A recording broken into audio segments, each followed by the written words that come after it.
Coming up. So the first time we ever put a device with a large screen into the hands of a traffic policeman, he just laughed and said, if I'm standing in the middle of a road right away with traffic coming towards me, I'm not looking at the screen, I'm looking at the traffic coming towards me. And again, it is down to getting the basics right. So, whatever it does, whether it looks fantastic, whether it has great applications on it, if you can't make a call and be heard, then it's completely useless. So, a paramedic, or typical damage from a paramedic is they put it on top of a car because they're doing something with the patients, they forget, they drive off, and it flies off the back of the car at 30 miles an hour. Right. And again, it's all about, their job isn't playing with radios, their job is about doing something else. Right, so it's all about supporting what they do and making it as easy as possible for them to do it. And there are also products that we're expecting people to keep and use for multiple years. If you're thinking about smartphones or electronic equipment, most manufacturers expect someone to buy it and replace it within 2 years because they want the next trendy thing or there's a new development or whatever else. Welcome to Making Waves, the podcast where we explore the technology, people and real-world challenges shaping the world of critical communications. From PMR radio to next-gen broadband, we talk to industry experts and frontline users to uncover the pain points, innovations and decisions that define performance under pressure. If it keeps teams connected when it matters most, we'll be talking about it here. I'm Stuart with my co-host Hauke. Hi, everybody. And Lona. Hello. This is Making Waves. So, what do we have today, Lona? When you're designing radios for life-critical operations, failure is not an option. Designing for mission-critical use means balancing innovation with reliability, and few people know this challenge better than our guest today. We're joined by Peter Hudson, the CTO of Sepura, one of the world's leading TETRA radio manufacturers, to talk about how device makers are adapting to evolving demands, tighter budgets, and higher expectations from users in the field. Peter, welcome to the podcast. Thank you. Hello. To start off, could you just tell us a bit about yourself and your role at Sepura? I'm Peter Hudson. I'm the CTO at Sepura. I've been at Sepura for over 20 years now, which seems like a long time, and it probably is. I think I actually joined for 1 year was my target, and I've been there ever since because the industry is actually a very interesting one to work in. All that time I've been involved with, actually some time with infrastructure, but a lot of the time with devices. And I'm responsible for product strategy, our standards approach, so ETC, 3GPP, but also looking forward to what the technology and the products of the future need to be to meet user requirements. So I've had quite a long career. I started in BT doing research. There's a lot of things there. Worked in Philips, worked in startup companies doing things like broadband wireless mesh, and then TETRA, and now LT products again. So reasonably varied, but say a lot of my career has been spent within the mission critical environment. Very interesting. So let's get into it. So Peter, what defines a mission critical communication device today, and how has that changed over the past decades? To some respect, it hasn't changed, or the definition hasn't changed. It needs to be robust and reliable. So people doing mission critical work, whatever they are, whether they're police, paramedics, firemen, etc., need to be able to rely on the product. So it needs to do what it does well, and they don't expect it to fail. And not just the product, but the communications as well. So it's the whole package. But a lot of it comes down to ease of use. They don't need to be constant. They're not radio users per se. People using these things have a job to do.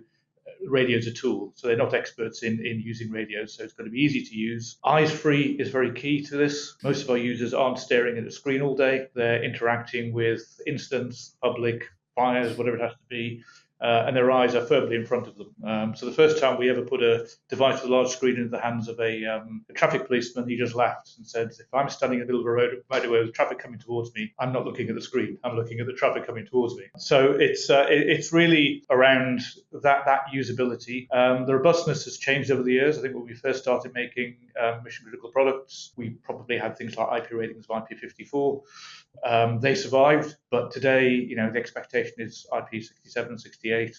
People put fire hoses on these things. We work in, minus 30, plus 60 degrees. We have horrible environments like dust, etc. So, that experience has built, if you like, is built into the products. And again, it is down to getting the basics right.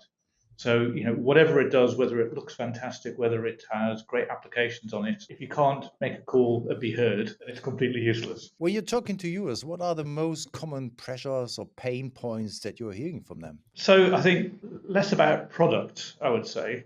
So I think the users today have got quite reliable products, and TETRA devices and systems are, as we know, very, very reliable. So they've got a lot of confidence in those products. I think the pain points now come really regarding how they integrate the TETRA system and the devices as well into their working practices. So we go back 10 or 15 years, people use it as a walkie-talkie. Today it's not. It's a work tool, and they want to be able to integrate it. They want to know where people are.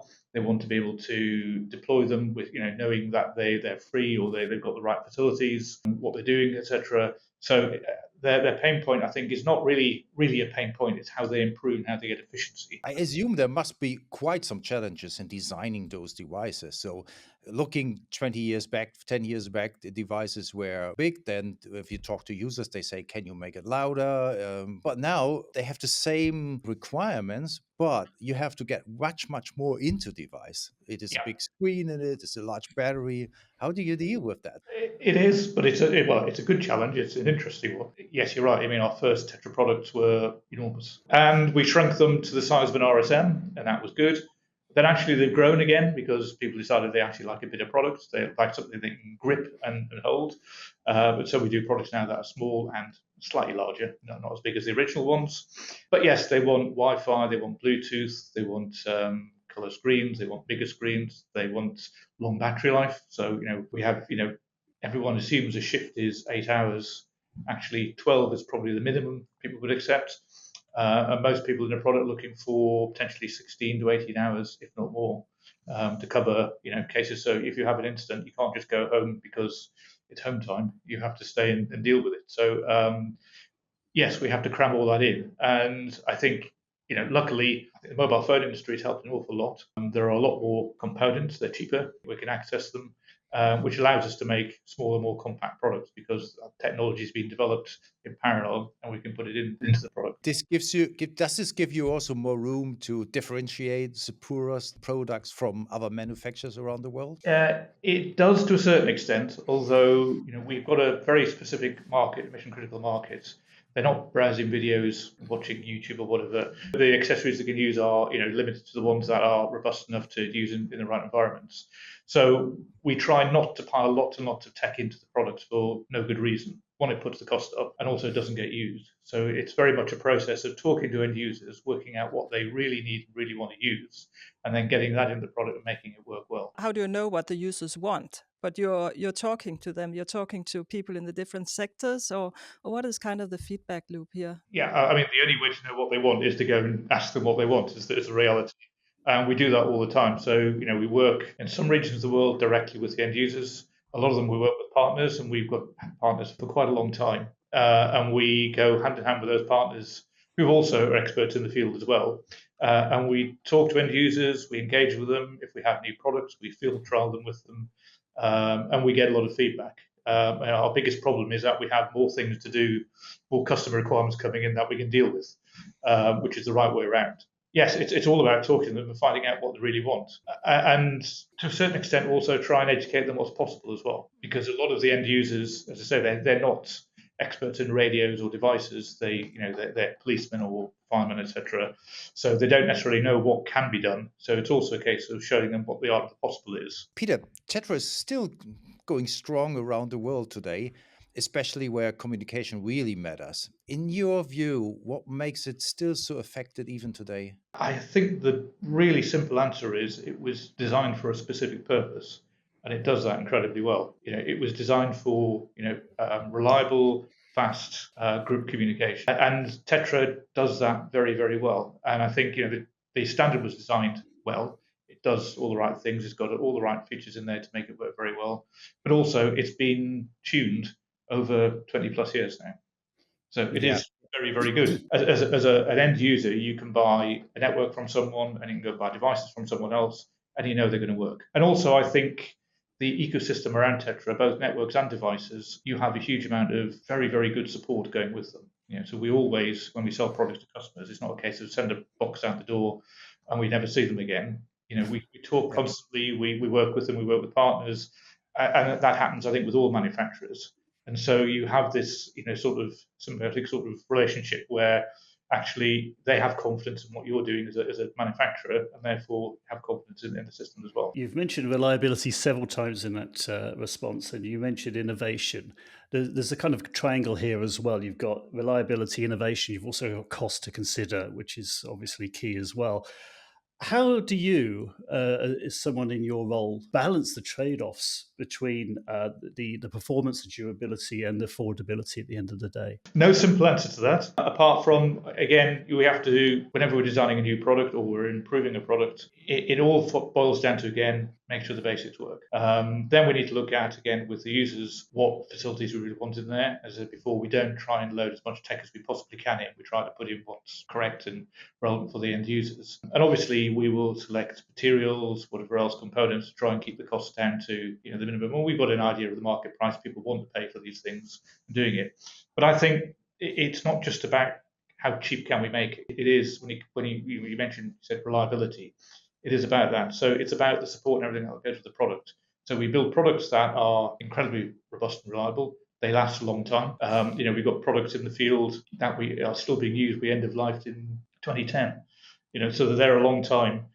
We supply support for them in terms of software, repairs, etc. So it's about that whole life cycle and the value people get out of it. This is not just the purchase price of the product. It's all about, actually, if you can keep that product in life working all the time for 5, 7 years, whatever it happens to be, that's your value proposition. And you've expertly anticipated the next obvious question I would have above that. When it comes to affordability, you're paying now, but the total cost of ownership over the lifetime of that product, as you've mentioned there, you have the supportability, you have the raw materials to make it last.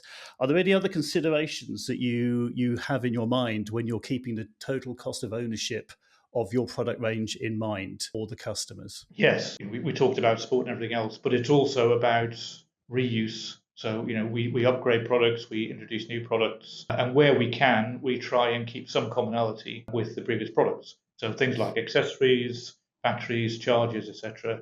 They're all actually quite expensive, and you need quite a lot of them. So it's not just the cost of the radio. So where we can, we try and keep, if you like, connectors or capabilities the same in common. So as you are improving, renewing radios, etc., then you can actually start to reuse the things you've already got. So it's not a complete clear out of everything and start again. It allows that sort of gentle migration, which is highly efficient and exactly what customers want to buy into. So that they have the longevity and the commonality, as you said, for accessories between one model and the next one. But where for you, because things do change, where are the true innovations? Is it better batteries going forward? Is it better audio quality? Because obviously, as you mentioned earlier, there's no point making a call if you can't be heard. So where is the true for you as Sepura? Give us a little insight into where is the true innovation going? Is it in the area of audio, batteries, hybrid? Where's it going for you? It's probably a combination of all of those. In all honesty, batteries are always a key area. I think with TETRA, for the standard TETRA products, we can, on a hand portable product now, we can get, depending on its use, obviously, 20-hour shifts out of them. So actually, more than enough, and potentially we can build bigger batteries now in the same capacity. So we can pretty much almost say that that works. That we can all do that. Audio is always important, and with better platforms and processors, we can do more innovation in terms of algorithms, etc. So you can always improve, whether it be noise suppression, everything else. So there's always benefits to that, and obviously the better the audio, the better experience for the end user is. And again, that's not necessarily around just how loud it is, but it's intelligibility. We always have this discussion with our customers. It's not about, ours is the loudest in the market, because you can always crack it up really loud, but actually you still can't hear stuff. It's when it's in a noisier environment, how do you get the right pitch and tone of the audio to really pierce through that noise and be able to hear what's being said? And that's through accessories as well as just on the radios. That's really quite important in doing that. When we move to hybrid products, as you say, we are obviously developing hybrid products as well. Then there's a big change in terms of the platforms. But again, battery life becomes really a key thing there, because you're running more than one technology. And again, how do we tune the product so that we can get the best out? We can always put an enormous battery in the back of something, it becomes so big and heavy, no one wants to use it. So it's really about finding the balances, looking at the use cases again. So if someone picks a hybrid product up, what actually is their use case now? Is it still all voice, in which case battery life is not too difficult? If they're watching lots of videos, then or streaming video, then yes, it's a much bigger issue. So it's finding and understanding the balance, and then trying to design the products to hit that sweet spot. And again, with a hybrid product, we're having to look at things like hotspot batteries, because if you have got a user who's a heavy user using voice and video, etc., we're not going to find a battery that's going to be big enough to match a 12 or 14 or 15-hour shift, etc. So have to look at different ways of actually providing that same capability. Now, you mentioned hybrid quite a bit there. So let me kind of tie you down a little bit, because this is a subject in its own right. In terms of you and where Sepura is going, we hear a lot about the better together approach, where you have TETRA. There's a place for TETRA. There's a place for broadband as well, LTE. Do you see that as being just a stepping stone towards LTE, eventual total LTE solutions, or do you think inevitably we'll always have those two overlays together? I think there's no one answer to that. Yes and no is my simple answer. I think for some users, yes, it is a stepping stone. They've got an ambition to move on to broadband, and if they have if you have LTE network capability and coverage, for instance, they don't need DMO at the moment and various other things, yes, there's a step towards that, and perhaps it is LTE only. But I think there's a lot of users who will, for reasons of either network coverage, capabilities of what they need, they might need direct mode. There's no current replacement for that apart from TETRA. Then there's going to be a long tail of people using the two technologies together in tandem. And we've certainly seen when we designed our first broadband product, the requirement was very, very much LTE for the mission critical bearer, TETRA for DMO. And that was a few years ago. And the emphasis now from customers is very much TETRA still for the mission critical bearer and data with LTE. And that might cross over at some point. But I think most user groups we're seeing now are really looking at at least a very long tail of both running together, and taking the approach that if and when the LTE or the broadband approach is as good as TETRA, then maybe they will switch over. How is Sepura responding to the demand for greener products, for example, using more sustainable materials, extending device lifespans, or improving recyclability? So it actually is a big focus for us. I think as a business, we're very conscious of the environment. So almost a personal level as a business, we do that. Our owners, investors are very keen on it as well, and so are our customers. We see in tenders now, requirements exactly around the environment, etc., and how we treat it. So it extends right from looking at our carbon footprint as a business, just what we do in the offices, how we heat them, whatever else we do, and for the products, then we absolutely try and avoid any single-use plastics. All of our packaging is certainly recyclable, and we try and reduce that. We have for many, many years given the option of, normally a device will come in a box. We have sort of bulk pack approaches where we ship them in. Essentially, it's very, very limited packaging, etc., around the products to reduce that level of waste. And then for the devices themselves, we always look at the materials we're using and how we can actually make as much of it recyclable as possible. It can be quite difficult because electronics are not easily recyclable in a lot of cases, but we look at the components, the suppliers, and obviously we comply with all of the EU regulations, etc. And so we do, as a business, quite often take devices back from the end users when they buy new ones, and we do have a recycling process to make sure we do the best we can with those products. Mission critical devices also face some pretty extreme environments. So in what environments are Sepura's devices being pushed to the limit, and how do you test for that? We seem to work in increasingly harsh environments where our users seem to find the most hostile places to put our devices. I think it's a bit of a game. I think it's sometimes, but we have devices. It depends. Sometimes a harsh environment is an end user.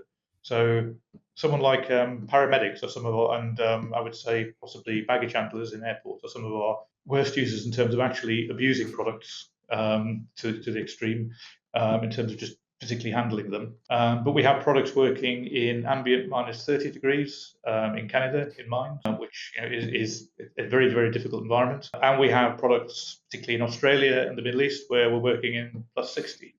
So it is a real challenge for that. And again, it's an interesting, both electronics and actually mechanics physically as well. And in some of those environments, particularly when we get to mining, then we have iron ore, we have all sorts of dusts, things like that, which again, the product has to withstand in terms of actually physically rejecting it so it doesn't damage the product, but also how we actually keep the product working. So if all of the speaker and microphones are full of iron ore, the radio is useless. You can't hear anything or speak, etc. So techniques to actually get those things clear all the time, so the user can hear, is really important.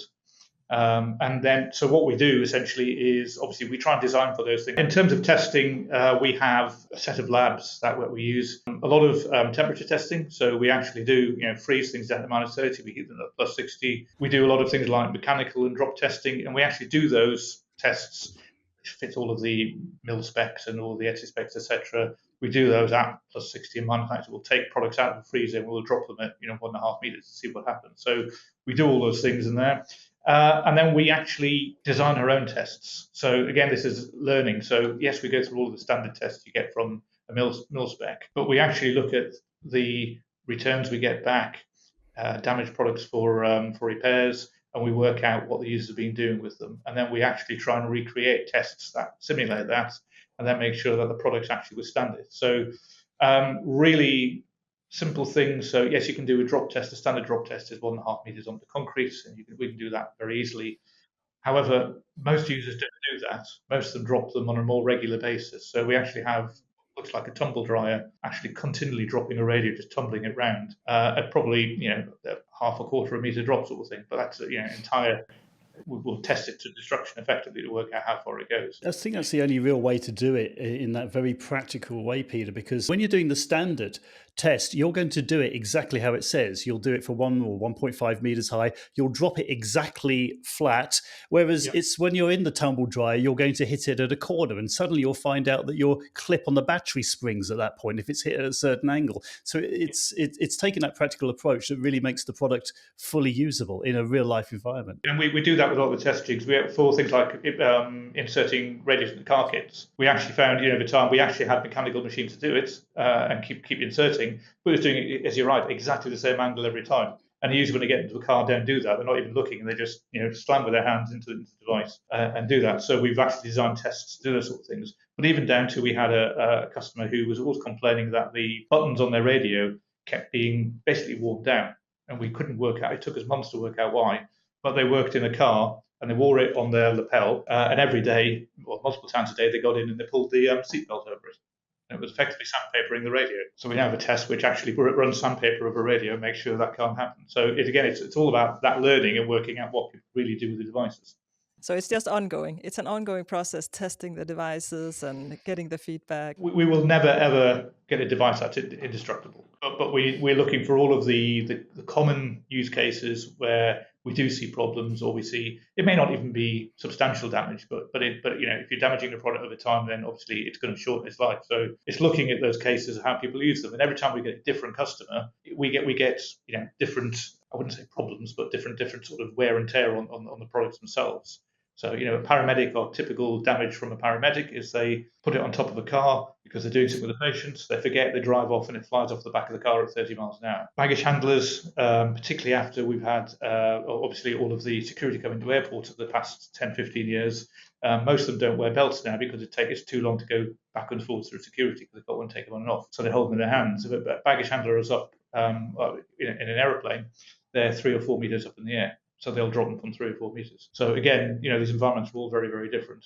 And it's a case of just understanding them. And then as we develop products, change them, actually working out what we can do to make them better. Okay, so let's pick up a little bit more about the future and the ecosystem. You mentioned earlier, Peter, about the very long queue, the tail of TETRA to go on into the future. Not everyone has the budget for jumping straight into next generation broadband and things like this. So when it comes to TETRA, how do you see, and I am looking a spotlight directly at TETRA now, and of course this is true for other technologies as well. Where do you see the innovation for TETRA going, given that some of your customers will have that long tail going forward of using TETRA? So it's something we're always looking at, and it's probably worth saying, because everyone's talking about hybrid and broadband, etc. We're still very, very focused on developing TETRA portfolio. That's not going away, and so we've still got a very keen interest in making sure that's developed to suit users' needs ongoing. So it's not stopping at all. We're still spending probably half of our development budget on TETRA. So the areas we look at, one is obviously keeping the products up to date. So particularly as we have things like Bluetooth and Wi-Fi in them, everyone wants the latest Bluetooth or whatever else, or Wi-Fi, etc. We need to keep up. So there's I would say a tick of things that go along that, not necessarily innovation as such, but they keep the products up to date. And in doing that, sometimes you get better benefits. So as the Bluetooth, if you like, improves, then we can now use things like hearing aids and things profiles for those sort of things for hard of hearing. So helps people in that respect. The other part of it again is the audio. We're always working on audio, trying to make it better. Again, we've got audio labs which we try and use and do that.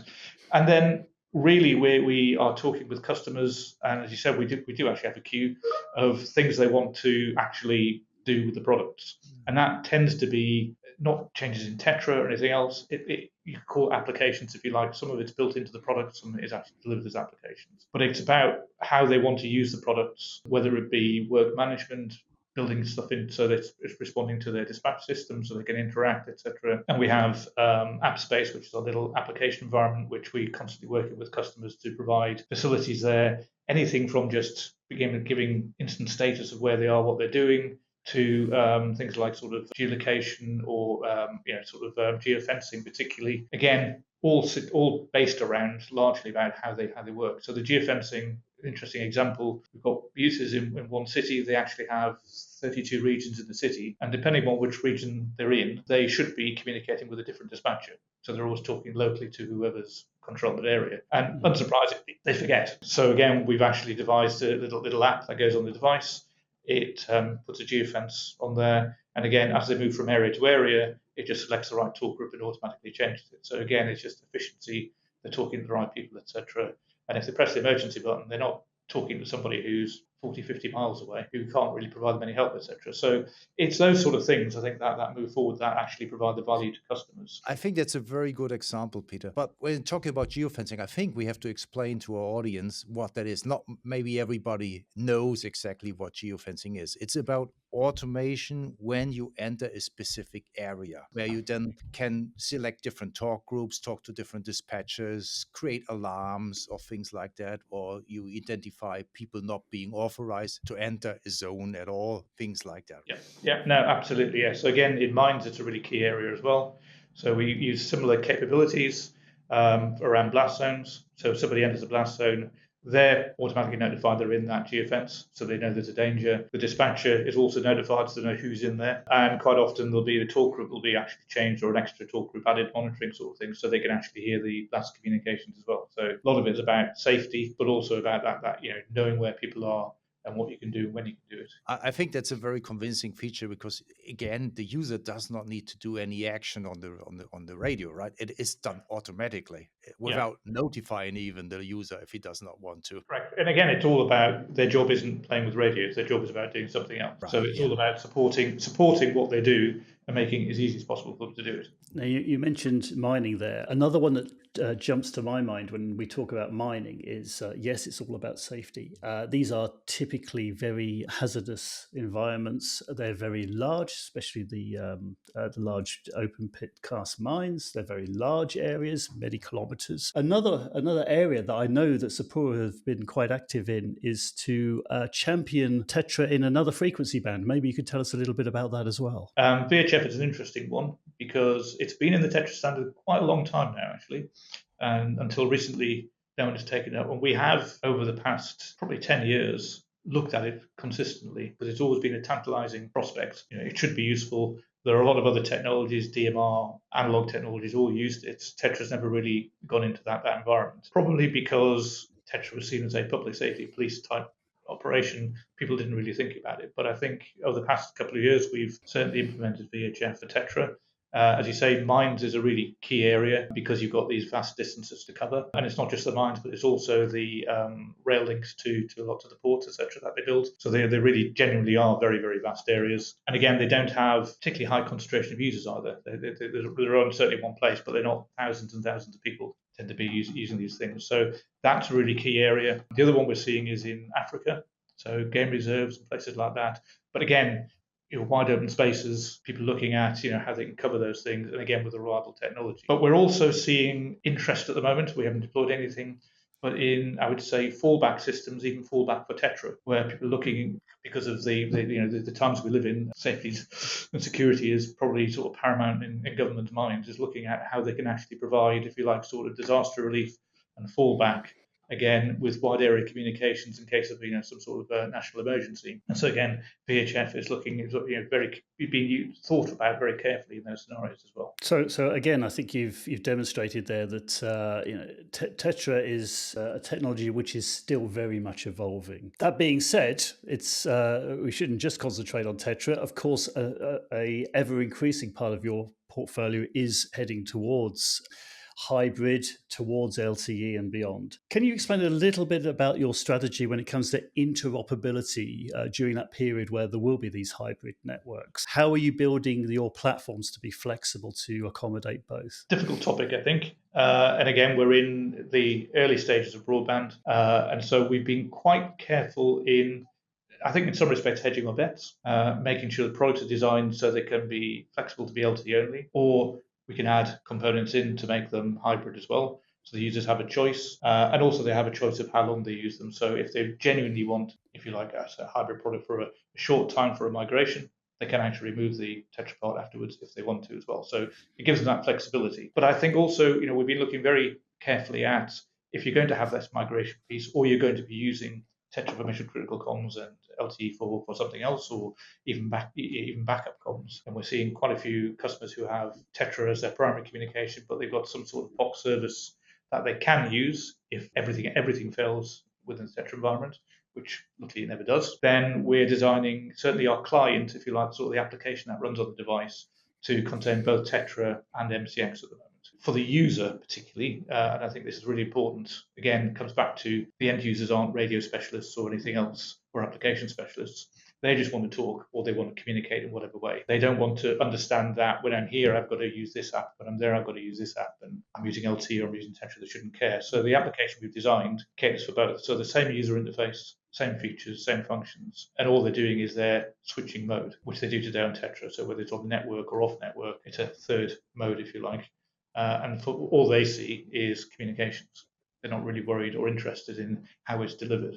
I think that's our key. I think that's a great way in addressing it. I mean, taking the best of both worlds, and whatever communication source is available, you take whatever is there, no matter if it's a TETRA network or an LTE or broadband network. And I think a particular challenge in broadband world is to achieve the same kind of coverage that you're used to on the TETRA side of things. I mean, Yeah. TETRA has this big opportunity or big advantage having easy coverage, rather easy coverage compared to broadband. And in broadband, it's not only having coverage, it's also about getting the bandwidth. So I think that's why there will be a large tail, if not potentially a permanent solution in some cases, whereby you'll have both side by side, because it is expensive to get that coverage on LTE. There's no doubt building that level of network, particularly in a nationwide basis, is very, very expensive and difficult. So I think there will always be a case where, in some circumstances, TETRA will be still the preferred technology because of coverage and capacity. Given that you don't have a crystal ball within your various departments of Sepura, how are you managing and adapting your roadmap when the users just know how they work? They're not radio experts. Some will be very used to what they have today. Some will want to go to something a little bit more broadband, something more akin to what they feel they can do on their mobile phones. That's a big challenge for you, isn't it? So how are you adapting the roadmaps with some who want to keep with what they've got and others who want to race into the future? It's a challenge, but it's also actually a really interesting opportunity. You're right, there are users who want to do exactly the same. And mainly because they just know what they want to do, they're going to do it. And it's about talking to the right people in the organizations. So you've probably got the purchasing people who want everything latest and greatest and everything there. And you've got the end users who know what they do on a day-to-day basis. But actually it's getting to the people who've got the strategic vision about their organization, what they want to do, how they want to drive it, and where that's going to take them in terms of technology or working practices. And it's understanding those things along the way that then help us build the product roadmap. So I think, we're building broadband devices today or hybrid devices today, and they won't be the only ones because they hit a certain niche of users who we think are the first users. They certainly won't be the last products, but we'll have different style or